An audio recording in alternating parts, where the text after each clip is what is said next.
With Thanksgiving right around the corner, I wanted to read you guys another one of my favorite books. This is, of course, A Charlie Brown Thanksgiving. So, with that, let's begin. Ooh, here's the title page. A Charlie Brown Thanksgiving. On Thanksgiving Day, Charlie Brown stood sadly at his mailbox, watching Snoopy walk off with a stack of mail all for him. Sally came up and asked, "What's the matter, big brother?" "Nothing," Charlie Brown replied. "I was just checking the mailbox." "What did you expect?" Sally asked. "A turkey card?" Charlie Brown sighed. "Holidays always depress me." I know what you mean," Sally said. "Why should I give thanks on Thanksgiving? What do I have to be thankful for?" Ooh, what do you guys have to be thankful for? Good answer. Linus walked up and asked, "What's all the commotion?" "We've got another holiday to worry about," Charlie Brown grunted. "Thanksgiving is here." "I haven't even finished my Halloween candy," Sally wailed. "Thanksgiving is important," Linus explained. "Our country was the first to make a national holiday to give thanks." Sally looked at Linus and sighed and said, "Isn't he the cutest thing?" When Charlie Brown and Sally went inside, the phone rang. It was Peppermint Patty. "Listen, Chuck, I have a treat for you," she said. "My dad's been called out of town. He said I can join you for Thanksgiving." Charlie Brown didn't know what to say. "Well, I don't mind inviting myself because I know you kind of like me, Chuck." Peppermint Patty continued. "Well, Okay, it's a date," Peppermint Patty said. "See you soon, you sly devil." "Oh, brother," Charlie Brown said. "Peppermint Patty's coming to Thanksgiving dinner. We won't even be home." Sally pointed out, "We'll be at Grandma's." The phone rang. It was Peppermint Patty again. "Hi, Chuck," she said. "Listen, I have an even greater news. Remember that kid Marcy? Her folks said it would be okay if she joined us. So if you can count on 2 for dinner, Chuck." Charlie Brown said, "Well, the problem is..." But Peppermint Patty talked right over him. "Don't worry, Chuck. We won't make problems. We'll help clean up dishes and everything. Just save me a drumstick and the neck. See ya, Chuck." Charlie Brown hung up the phone. "How do I get myself into these things?" he wailed. "Now she's bringing Marcy too?" "It's your own fault for being so wishy-washy," Sally said. And before Charlie Brown could argue, Peppermint Patty called back yet again.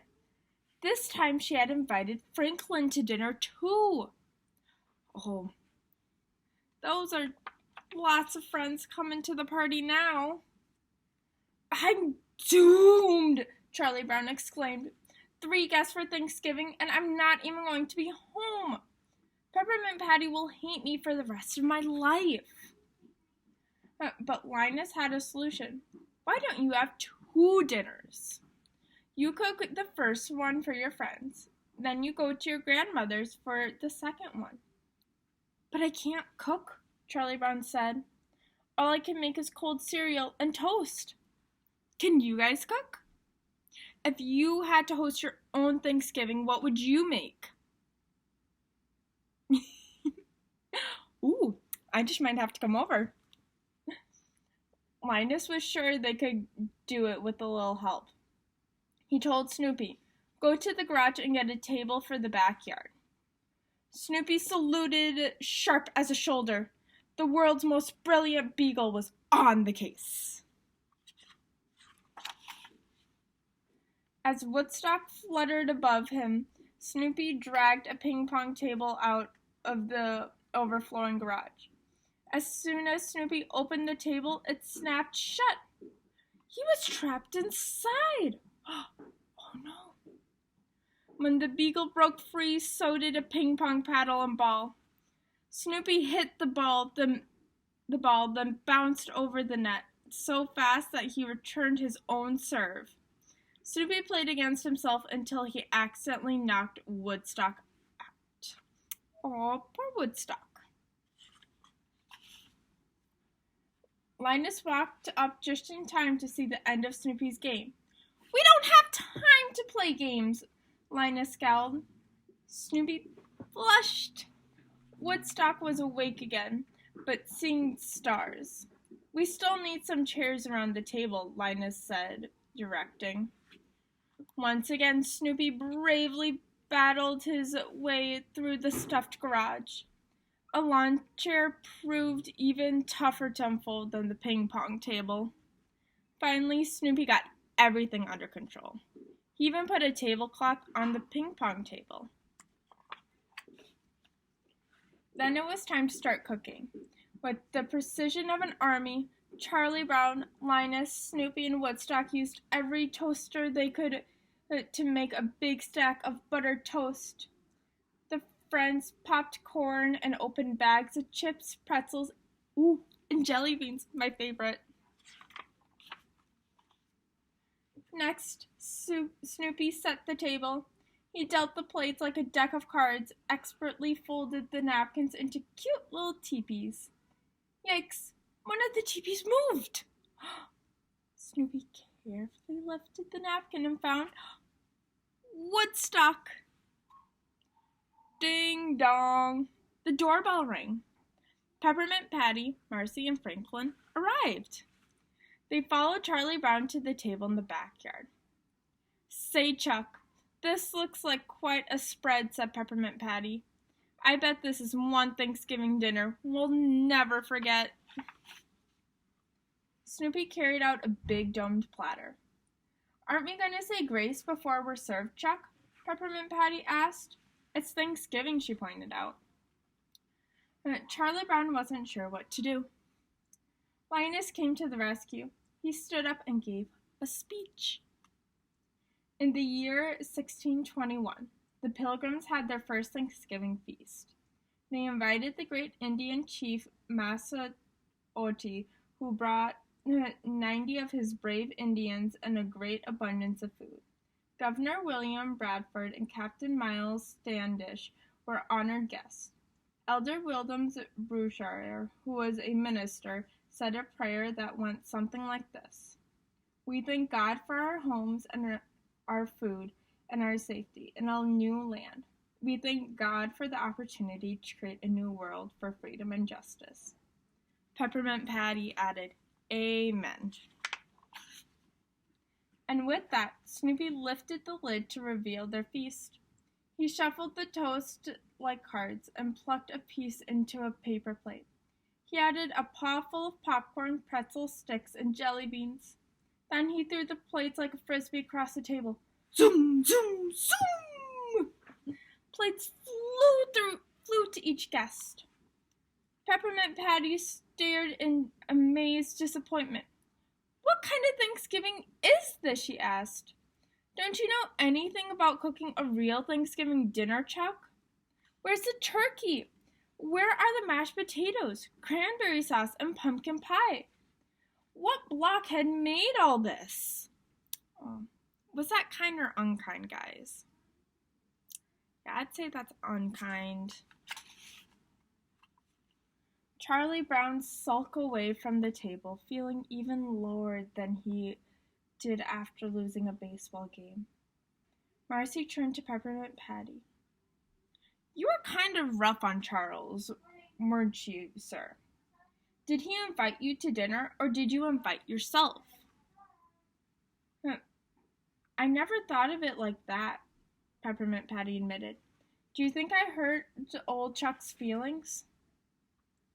"Golly, why can't I act right outside of a baseball game?" Peppermint Patty convinced Marcy to apologize for her. When Marcy found Charlie Brown inside the house, she said, "Don't feel bad, Charles. Peppermint Patty didn't mean all those things," she said. "Actually, she really likes you." I don't feel bad for myself, Charlie Brown explained.